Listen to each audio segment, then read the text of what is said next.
बहुत बहुत बधाई हो। क्रिकेट का T20 वर्ल्ड कप जिसने देखा होगा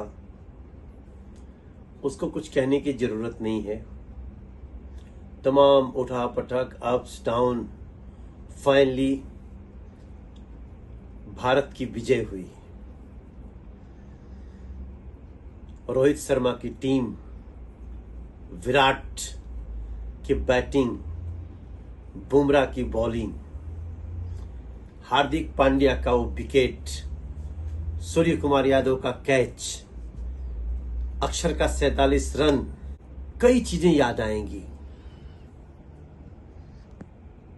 लेकिन याद रहेगा बरसों वर्ष एक बार फिर से भारत का चैंपियन होना।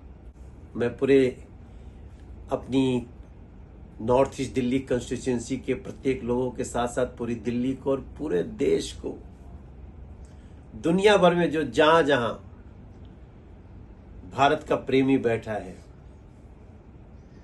कांग्रेचुलेशंस दोस्तों।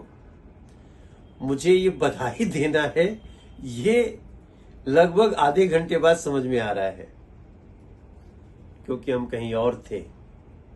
हम 2007 का मैच भी लाइव देख रहे थे, हम 2011 का मैच भी लाइव देख रहे थे और आज 2024 का भी लाइव देख रहे थे। बस इस खुशी में देश झूम रहा है, हम भी झूम रहे हैं। कांग्रेचुलेशंस।